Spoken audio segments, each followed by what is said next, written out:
ଆଜି ଆମର ଏହି ପ୍ରସ୍ତୁତି ମାଧ୍ୟମରେ ଏକ ଅଦ୍ଭୁତ ପ୍ରସଙ୍ଗରେ ଆଲୋଚନା କରିବା। ମନ ଭିତରେ କିଛି ପ୍ରଶ୍ନ ରହିଥାଏ।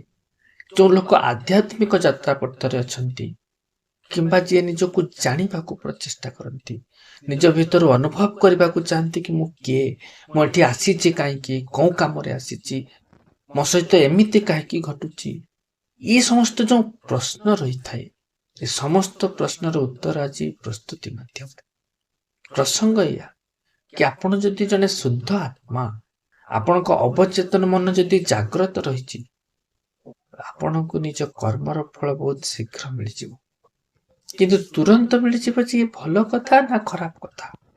ଯେମିତି ବହୁତ ଲୋକ ଅଭିଯୋଗ କରନ୍ତି, ମୁଁ ଦେଖୁଛି କେତେ ଲୋକ ବହୁତ ଖରାପ କର୍ମ କରୁଛନ୍ତି, ଏତେ ଅକାମ କରୁଛନ୍ତି, କିଛି ତ ହଉନି ତାଙ୍କର। ତ ଆପଣଙ୍କୁ କଣ ଲାଗୁଛି ହେବନି ତାଙ୍କର କିଛି? ଦେଖନ୍ତୁ, ଆମେ ଏକ ଏପରି ସ୍ଥାନରେ ରହି ଆସିଛୁ, ଏଠି ଟିକନିକ ହିସାବ କରାଚାଲିଛି। ଆପଣ ଗୋଟେ କଥା ଶୁଣିଥିବେ, ଦେବତା ମଧ୍ୟ ଏଠି ଆସିବାକୁ ଦର୍ଶନ୍ତି, ସଂସାରକୁ ଆସିବାକୁ ଚାହାନ୍ତି। ତେବେ କେବଳ ମନୁଷ୍ୟ ହିଁ କାହିଁକି ବନିବାକୁ ଚାହାନ୍ତି? ନା ବାକି ସମସ୍ତ ଯୋଉ ଜୀବଜନ୍ତୁ ରହିଲେ କେବଳ ଭୋଗ କରିବା ପାଇଁ।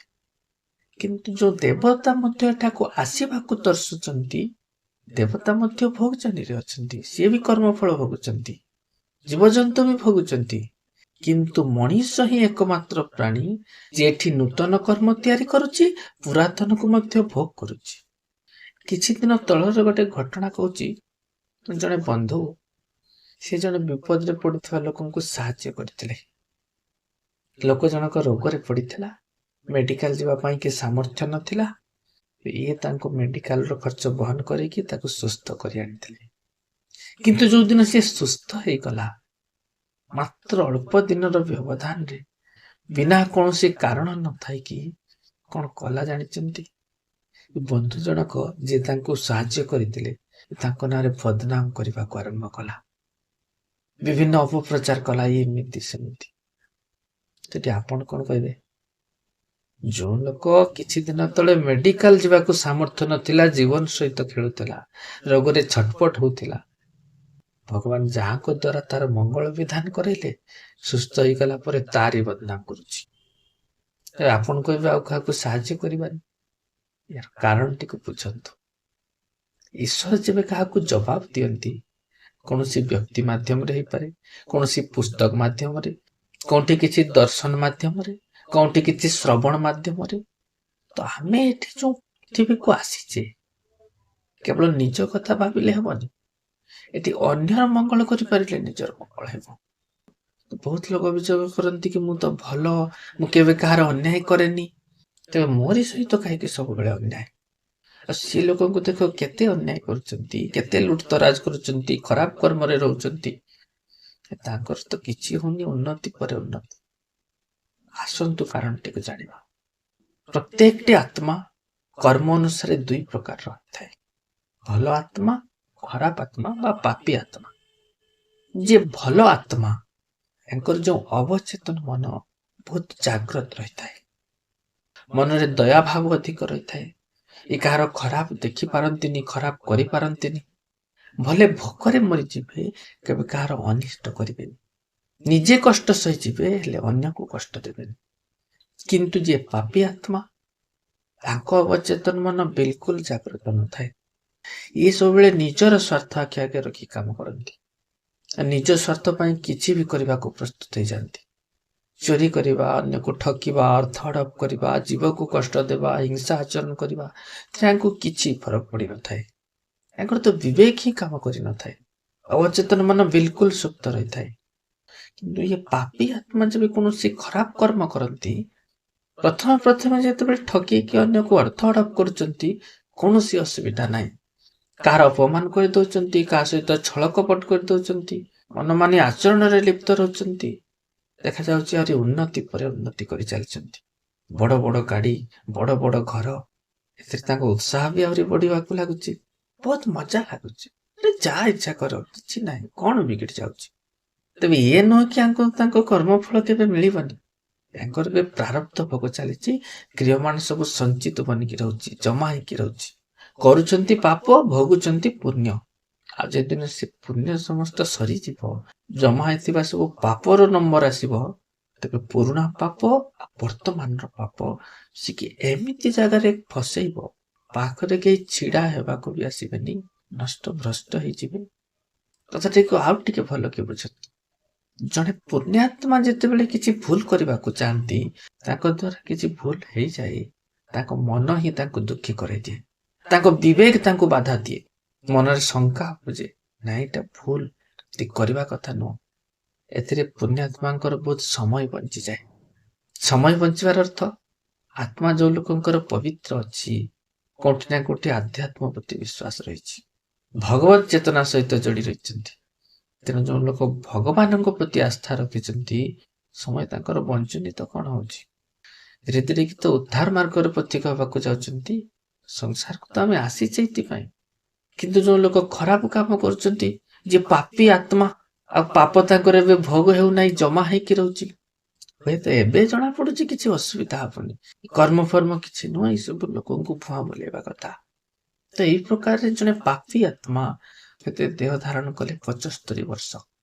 ଗୋଟେ 75 ବର୍ଷରେ ଯେତେବେଳେ ଦେହ ଛୁଟିଗଲା, ଏଠୁ ବିଦାୟ ନେଇଗଲେ, ବାହାର ଦେଖିବା ଲୋକ ବୁଝିଲେନି, କଣଟା ହେଲା ତ ଖୁସିରେ ମରିଗଲା, 75 ବର୍ଷର ମଜା କରିନେଲା। କିନ୍ତୁ ଯୋଉ କାମ ପାଇଁକି ଏଠିକୁ ଆସିଥିଲା, ପ୍ରକୃତ ଉଦ୍ଦେଶ୍ୟ ତ ପୁରା ହେଇପାରିଲାନି। 75 ବର୍ଷ ମଜା କରିନେଲା, କିନ୍ତୁ ସେଇ 75 ବର୍ଷର ହିସାବକୁ ପୁରା କରିବା ପାଇଁ ଦେଖାଯିବ 5000 ବର୍ଷ ଭଟକୁଛି। ସେ 75 ବର୍ଷରେ କରିଥିବା ପାପକୁ 5000 ବର୍ଷରେ ଭୋଗୁଛି। କୋଉଠି କେବେ ପଶୁ ପକ୍ଷୀ ରୂପରେ, ଜୀବଜନ୍ତୁ ରୂପରେ, ସରୀସୃପ ରୂପରେ, ଜଳଚର ରୂପରେ। ଆଜ୍ଞା, ଏ କର୍ମଭୂମି, କୌଣସି କର୍ମ ଏଠି ବେକାର ଯାଏନି। କାହାକୁ ଜନ୍ମରୁ ଭୋଗିବା ଆରମ୍ଭ ହେଇଯାଏ, କାହାର ବା ପୁଣ୍ୟ ଅଧିକ ରହିଥାଏ, ଏଇ ଜନ୍ମର ପାପ ବି ପର ଜନ୍ମରୁ ଭୋଗିବାକୁ ପଡିଥାଏ। ତ ଆମେ ଦେଖିକି ଆଶ୍ଚର୍ଯ୍ୟ, ସେ ଅକର୍ମ କରିକି ବି ବଡ ବଡ ଗାଡି କିଣୁଛି, ବଡ ବଡ ଘର କରୁଛି। କିନ୍ତୁ ଯୋଉ ଲୋକ ପୁଣ୍ୟାତ୍ମା, ଫଳ ତାଙ୍କୁ ତୁରନ୍ତ ମିଳିଯାଇଥାଏ। ତୁରନ୍ତ ଏଇଥିପାଇଁ କି ମିଳିଯାଇଥାଏ, ଏଥିରେ ତାଙ୍କର ବି ଫାଇଦା ରହିଥାଏ। କୌଣସି ବି ବାହାନାରେ ହଉ, ୟାଙ୍କର ତ ବଳ ହେଉଛନ୍ତି ଭଗବାନ। ଯେବେ ବି ଅସୁବିଧାରେ ପଡୁଛନ୍ତି, ଭଗବାନଙ୍କୁ ସ୍ମରଣ କରୁଛନ୍ତି, ଆଉ ଯେବେ ଭଗବାନଙ୍କୁ ସ୍ମରଣ କରୁଛନ୍ତି, ଭଗବାନଙ୍କୁ ଡାକୁଛନ୍ତି, ଭଗବାନଙ୍କ ନାଁ ନେଉଛନ୍ତି, ଭଲେ ଡରିକି ନାମ ନିଅନ୍ତୁ, କୌଣସି ସମସ୍ୟାରୁ ମୁକୁଳିବାକୁ ନାମ ନିଅନ୍ତୁ, ବା କୌଣସି ବି କାରଣ ଯେତେବେଳେ ଭଗବତ ସ୍ମରଣ କରୁଛନ୍ତି, ଭଗବତ ନାମ ଉଚ୍ଚାରଣ କରୁଛନ୍ତି, ଏଥିରେ ତାଙ୍କ ମଙ୍ଗଳ ହିଁ ମଙ୍ଗଳ ହଉଛି। ତେଣୁ ଯିଏ ବି ଅଭିଯୋଗ କରୁଛନ୍ତି, ମୁଁ ଭୁଲ କରୁଛି, ତ ତୁରନ୍ତ ଦଣ୍ଡ ମିଳିଯାଉଛି। ଏ ଦଣ୍ଡ ନୁହଁ, ଆପଣଙ୍କ ଉପରେ କୃପା ବର୍ଷୁଛି। ଯେହେତୁ ଆପଣ ଜଣେ ଶୁଦ୍ଧ ଆତ୍ମା, ପ୍ରଭୁ ଚାହୁଁଛନ୍ତି କି ଆପଣଙ୍କ ଦ୍ୱାରା କିଛି ଭୁଲ ନ ହଉ। କିନ୍ତୁ ଯୋଉ ଲୋକ ପାପାସକ୍ତ, ତାଙ୍କ ଅବଚେତନ ମନ ହିଁ ସୁପ୍ତ ହେଇଯାଇଛି। ସେ ଆଉ ଆଧ୍ୟାତ୍ମିକ ବିକାଶ ପାଇକି ନୁହଁ, ଆବଶ୍ୟକ ପରୀକ୍ଷା ଆଉ ପ୍ରଶିକ୍ଷଣ ଠାରୁ ବଞ୍ଚିତ ହେଇକି ରହୁଛନ୍ତି। ଦୁନିଆଦାରୀ ଭିତରେ ଏମିତି ଫସି ଯାଉଛନ୍ତି, ମିଛ ଦୁନିଆ ତାଙ୍କୁ ସତ ଲାଗୁଛି। ତାଙ୍କୁ ଲାଗୁଛି କି ଯୋଉ ଭୋଗ ସେ ଏଇନେ ଭୋଗୁଛନ୍ତି, ବାସ୍ ଏତିକିରେ ସୁଖ। ସେଇ ଜିନିଷଟା ଖାଇବାକୁ ମିଳିଯାଉ, ମତେ ସେ ବଡ ଘରଟା ମିଳିଯାଉ, ମତେ ସେ ମୋ ଗାଡି ଖଣ୍ଡେ ମିଳିଯାଉ, ମତେ ସେ ପୁଅ ମିଳିଯାଉ, ସେ ଝିଅ ମିଳିଯାଉ। ଏ ସାଂସାରିକ ଜିନିଷ ଗୁଡିକ ପ୍ରତି ମୋହ ଏ କେବେ ପୂର୍ତ୍ତି ହୋଇନଥାଏ। ଗୋଟିଏ ମିଳିଗଲେ ଆଉ ଗୋଟିଏରେ ଆସକ୍ତ ହେଇଥାଏ। ଆସନ୍ତୁ ଏହାକୁ ଏକ କାହାଣୀ ମାଧ୍ୟମରେ ବୁଝିବାକୁ ଚେଷ୍ଟା କରିବା। ଥରେ ଗୋଟିଏ ଗାଁରେ 2 ଜଣ ବ୍ୟବସାୟୀ ରହୁଥିଲେ। ଜଣକର ଥିଲା ମିଠେଇ ଦୋକାନ, ଆଉ ଜଣକର ଥିଲା ତେଜରାତି ଦୋକାନ। ଦୋକାନ 2 ଜଣଙ୍କର ବିଲକୁଲ ଆମ୍ନା ସାମ୍ନି ଥିଲା। କିନ୍ତୁ ଏ ତେଜରାତି ଦୋକାନୀ ଏ ସବୁବେଳେ ସତରେ କାରବାର କରୁଥିଲା, କୌଣସି ଭେଜାଲ ନାହିଁ, ଯାହା ଯେତିକି ଲାଭ ମିଳୁଥିଲା ସେଥିରେ ଚଳି ଯାଉଥିଲା। କିନ୍ତୁ ଯାହାର ମିଠେଇ ଦୋକାନ, ସିଏ ହେଲେ ଭେଜାଲ ଜିନିଷ ଆଣୁଥିଲା, କ୍ଷୀରରେ ପାଣି ମିଶଉଥିଲା, ବିଭିନ୍ନ ଭୁଲ ଉପାୟରେ ଅର୍ଥ ଉପାର୍ଜନ କରୁଥିଲା। କିଛି ଦିନ ଭିତରେ ମିଠେଇ ଦୋକାନୀ ବହୁତ ଧନବାନ ହେଇଗଲେ। କିନ୍ତୁ ତେଜରାତି ଦୋକାନୀ ଯେମିତିକୁ ସେମିତି ଅଳ୍ପ ବହୁତ ରୋଜଗାର କରୁଥିଲେ। ତ ଏ ଗରିବ ଦୋକାନୀ ଜଣକ କୌଣସି ପଣ୍ଡିତ ବା ଜ୍ଞାନୀକୁ ଦେଖିଲେ ସବୁବେଳେ ଗୋଟିଏ ପ୍ରଶ୍ନ ପଚାରୁଥିଲେ, ଧନ ବଢିଥାଏ କିପରି? ଉତ୍ତର ଆସିଥାଏ, ଧର୍ମରୁ ଧନ ମିଳିଥାଏ।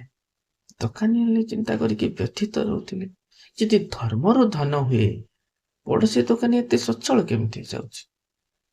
ଥରେ ତାଙ୍କ ଘରକୁ ଜଣେ ସାଧୁ ଆସିଥିଲେ। ଏ ସାଧୁକୁ ମଧ୍ୟ ସେଇ ସମାନ ପ୍ରଶ୍ନ ପଚାରିଥିଲେ। ଯଦି ଧର୍ମରୁ ଧନ ଉପାର୍ଜନ ହୁଏ ତେବେ ଅଧର୍ମ କରୁଥିବା ବ୍ୟକ୍ତି ଏତେ ସ୍ୱଚ୍ଛଳ କେମିତି? ପ୍ରଶ୍ନ ଶୁଣିକି ସେ ମହାତ୍ମା ଜଣକ ଟିକେ ଗମ୍ଭୀର ହୋଇଯାଇଛନ୍ତି। କହୁଛନ୍ତି, ଠିକ ଅଛି, ଆଜି ତ ସମୟ ହେଇଗଲାନି, ମୁଁ ଆଜି ଏଇଠି ରହିବି। ଆସନ୍ତା କାଲି ତମେ ମୋ ସଙ୍ଗରେ ଯିବ ଗଙ୍ଗା ଘାଟକୁ, ଆମେ ସେଠି ସ୍ନାନ କରିବା। ତମ ପ୍ରଶ୍ନର ଉତ୍ତର ମୁଁ ସେଇଠି ଦେବି। ପରଦିନ ସାଧୁଙ୍କ ସହିତ ସେ ବେପାରୀ ଯାଇଛନ୍ତି ଗଙ୍ଗା ଘାଟ। ସେଠାରେ ସାଧୁଙ୍କ ନିର୍ଦ୍ଦେଶରେ ବହୁତ ବଡ଼ ଏକ ଗର୍ତ୍ତ ଖୋଳେଇଦେଲେ ଏବଂ ସେ ଗର୍ତ୍ତ ଭିତରେ ସେ ସଚ୍ଚୋଟ ବେପାରୀ ଜଣଙ୍କୁ ଛିଡ଼ା କରେଇଦେଲେ। ଗାତରେ ପାଣି ଢଳା ହେଲା। ମାଠିଆ ମାଠିଆରେ ପାଣି ଆଣୁଥିଲେ, ଢାଳୁଥିଲେ। ଏମିତି 100-200 ମାଠିଆ ଢାଳିଲା ପରେ ପାଣି ତାଙ୍କ ବେକ ପର୍ଯ୍ୟନ୍ତ ହୋଇଯାଏ। ତେବେ ସେ ସଚ୍ଚୋଟ ବ୍ୟକ୍ତି ଜଣକ କହୁଛନ୍ତି, ମହାରାଜ, ପାଣି ଆଉ ଢାଳନ୍ତୁନି, ନାକ ବୁଡ଼ିଯିବ, ନିଶ୍ୱାସ ନେଇ ହବନି। ମହାତ୍ମା କହୁଛନ୍ତି, ଏତେ ପାଣି ଢାଳିଲେ କିଛି ହେଲାନି, ଆଉ 2-4 ମାଠିଆରେ କେମିତି ଅଣନିଶ୍ୱାସୀ ହେଇଯିବ? ବେପାରୀ ଜଣକ ଏଥର ବୁଝିପାରିଥିଲେ। ମହାତ୍ମା କହୁଛନ୍ତି, ବୁଝିଲ ତ? ପାପ ଯେ ପର୍ଯ୍ୟନ୍ତ ଖାଲରେ ରହିଛି, ପୁଣ୍ୟ ନ ହେଇଛି, ବାହାରକୁ ଜଣା ପଡିବ କେମିତି? ପୁରୀକି ଯୋଉଦିନ ନାକ ପର୍ଯ୍ୟନ୍ତ ହେଇଯିବ, ଆପେ ଅଣନିଶ୍ୱାସୀ ହେଇଯିବ, କିଛି ବୁଦ୍ଧି ବାଟ ଦେଖିନଯିବ, ସେବେ ହିଁ ପରିଣାମ ଜଣା ପଡିବ। ଠିକ ସେଇ ପ୍ରକାର ଅନ୍ୟାୟ ଉପାୟରେ ଅର୍ଜନ କରିଥିବା ସମ୍ପତ୍ତି କେବେ ନିଆଁ ଲାଗିକି ପାଉଁଶ ହୋଇଯାଏ, କେବେ ଚୋର ଚୋରେଇ ନିଏ, ଆଉ କେବେ ରୋଗରେ ବା ମାଲି ମକଦ୍ଦମାରେ ଖର୍ଚ୍ଚ ହେଇଯାଏ। ସେବେ ଯାଇକି ଏହାର ଦୁଷ୍ପରିଣାମ ଜଣାପଡେ। ବାସ୍ତବରେ ଧର୍ମ ହିଁ ଧନର ରକ୍ଷା କରିଥାଏ। ପାପର ଦଣ୍ଡ ମିଳିବାକୁ ସେତିକି ସମୟ ଲାଗିଥାଏ ଭଗବାନ ଶ୍ରୀକୃଷ୍ଣ ଯେତିକି ଶିଶୁପାଳକୁ ମାରିବାର ସମୟ ନେଇଥିଲେ। ଶିଶୁପାଳ ଯେତେବେଳେ ସଭା ମଝିରେ ଅପଶବ୍ଦ କହୁଥିଲା, କୃଷ୍ଣଙ୍କୁ ଗାଳି ଦେଉଥିଲା, ଶ୍ରୀକୃଷ୍ଣ ଚୁପଚାପ ଶୁଣୁଥିଲେ। ସେଠି ଅନ୍ୟମାନେ କଣ ଚିନ୍ତା କରୁଥିଲେ? ଶ୍ରୀକୃଷ୍ଣ ବୋଧେ ଏହାର କିଛି କରିପାରୁନାହାନ୍ତି। ଠିକ ସେଇ ପ୍ରକାର ଜଣେ ପାପୀ, ଜଣେ ଅତ୍ୟାଚାର କରୁଥିବା ବ୍ୟକ୍ତି ଯେତେବେଳେ ଧନବାନ ସୁଖୀ ନଜର ଆସନ୍ତି, ତେବେ ବାହାର ଲୋକ ଭାବନ୍ତି, ଦେଖ, ଅଧର୍ମ କରିକି ତାର କିଛି ହଉନି, ଭଗବାନ ବୋଧେ ଏହାକୁ କ୍ଷମା କରିଦଉଛନ୍ତି। କିନ୍ତୁ ନାହିଁ, ଟିକେ ସମୟ ତ ଲାଗିବ, ଛାଡ଼ ମିଳିବ। କୁମ୍ଭ ଯୋଉଦିନ ପୂର୍ଣ୍ଣ ହେଇଯିବ, ସେ ଆପେ ଉଛୁଳିବ, ସେବେକ କିଛି ବାକି ନଥିବ। ଯୋଉ ଲୋକ ଦୋଷୀ ହୋଇକି ମଧ୍ୟ ନିର୍ଦ୍ଦୋଷୀ ମାନଙ୍କୁ କୋପିତ କରୁଥାନ୍ତି, ସେ ସର୍ପଯୁକ୍ତ ଘର ଭିତରେ ରହୁଥିବା ଲୋକ ସଦୃଶ। ରାତିରେ ଟିକେ ଶାନ୍ତିରେ ଶୋଇ ବି ପାରୁନଥାଏ। ମନରେ ଯାହାଙ୍କର ପାପ ରହିଥାଏ, ସେ ଅନ୍ୟର ଭଲ ଗୁଣକୁ ଜାଣିବାକୁ ଇଚ୍ଛା କରନ୍ତିନି, ସବୁବେଳେ ଅନ୍ୟର ଖରାପ ଗୁଣ ଦର୍ଶନ କରନ୍ତି। ତେଣୁ ଯୋଉ ଲୋକ ଅର୍ଥର ସିଦ୍ଧି ଚାହାନ୍ତି, ପ୍ରଥମେ ତାଙ୍କୁ ଧର୍ମ ଆଚରଣ କରିବା ଦରକାର। ଯୋଉ ପ୍ରକାର ସ୍ୱର୍ଗରୁ କେବେ ଅମୃତ ଦୂରେଇ ନଥାଏ, ସେଇ ପ୍ରକାର ଧର୍ମ ଠାରୁ କେବେ ଅର୍ଥ ଅଲଗା ହୋଇନଥାଏ। ଯୋଉ ବ୍ୟକ୍ତି ସମୟ ଅନୁସାରେ ଧର୍ମ, ଅର୍ଥ ଏବଂ କାମର ସେବନ କରିଥାଏ, ସେ ଇହଲୋକ ତଥା ପରଲୋକରେ ମଧ୍ୟ ଅର୍ଥ ଏବଂ କାମର ପ୍ରାପ୍ତି କରିଥାଏ। ନ୍ୟାୟପୂର୍ଣ୍ଣ ଭାବରେ ଉପାର୍ଜନ କରିଥିବା ଅର୍ଥ ସର୍ବଦା ହିତ କାର୍ଯ୍ୟରେ ଲାଗିଥାଏ, ଆଉ ପାପାର୍ଜିତ ଅର୍ଥ ସର୍ବଦା ବ୍ୟର୍ଥ ଚାଲି ଯାଇଥାଏ। ଏଥିରେ ଆପଣ କୌଣସି ପୁଣ୍ୟ ଲାଭ କରିପାରିବେନି ଏବଂ ଏ ପ୍ରକାର ଧନ ସର୍ବଦା ବିପତ୍ତି ହିଁ ବର୍ଦ୍ଧନ କରିବ। ତେଣୁ କର୍ମ ସର୍ବଦା ଧର୍ମାନୁସାରେ କରିବା ଦରକାର, ନଚେତ ସୁଖ ଶାନ୍ତି ହବନି। ବଡ଼ ବଡ଼ ମହଲ ତ ଗଢ଼ି ନେବେ, ବଡ଼ ବଡ଼ ଗାଡ଼ିରେ ବୁଲୁଥିବେ, କିନ୍ତୁ କଣ ହେଇଗଲା ସେଇଠୁ? ବଡ଼ ଗାଡ଼ିରେ ବୁଲିବାକୁ ଭଲ ଲାଗେ, କିନ୍ତୁ ଭଲ ବି ସେତିକି ବେଳେ ଲାଗେ ଯେତେବେଳେ ମନ ଭଲ ଥିବ। ଆଉ ମନ ଭଲ ଥିବ ତ ଚାଲି ଚାଲିକି ଖୁସି ମିଳିଥାଏ, ବଡ଼ ଗାଡ଼ି କି ବଡ଼ ମହଲରେ ନୁହଁ। ଆଉ ଜଣେ ପାପଗ୍ରସ୍ତ ମଣିଷ କେବେ ମାନସିକ ଶାନ୍ତି ପାଇନଥାଏ, କାହିଁକିନା ଧର୍ମଦେବର ପତ୍ନୀ ହେଉଛନ୍ତି ଶାନ୍ତି। ତାଙ୍କର ଆହୁରି ପତ୍ନୀ ରହିଛନ୍ତି ଶ୍ରଦ୍ଧା, ଲକ୍ଷ୍ମୀ, ଧୃତି, ତୃଷ୍ଟି, ପୁଷ୍ଟି, ମେଧା, କ୍ରିୟା, ବୁଦ୍ଧି, ଲଜ୍ଜା, ବପୁ, ଶାନ୍ତି, ସିଦ୍ଧି ଏବଂ କୀର୍ତ୍ତି, ବିଷ୍ଣୁ ପୁରାଣରେ ବର୍ଣ୍ଣିତ। ତେବେ ଧର୍ମ ଯୋଉଠି ରହିଥିବ, ସମସ୍ତ ଆପେ ଆପେ ପହଞ୍ଚିଯିବେ। ଆଉ ଯୋଉଠି ଅଧର୍ମ ରହିଥିବ, ସେଠି ମିଛ, ଦମ୍ଭ, କପଟ, ଲୋଭ, ମୋହ ସବୁ ଆସିକି ଆପେ ଆପେ ପହଞ୍ଚିବେ। ତେଣୁ ଅଳ୍ପ ହେଉ ପଛକେ ସଠିକ ଉପାୟରେ ଅର୍ଜନ କରନ୍ତୁ, ଶାନ୍ତିରେ ରୁହନ୍ତୁ। କିଏ କୋଉଠି ବଡ଼ ଘର କଲା, କିଏ ବଡ଼ ଗାଡ଼ି କିଣିଲା ଦେଖିବା ଦରକାର ନାହିଁ। ସତରେ ଥାନ୍ତୁ, ଶାନ୍ତିରେ ଥାନ୍ତୁ, ଆପଣଙ୍କର ମଙ୍ଗଳ ହେବ।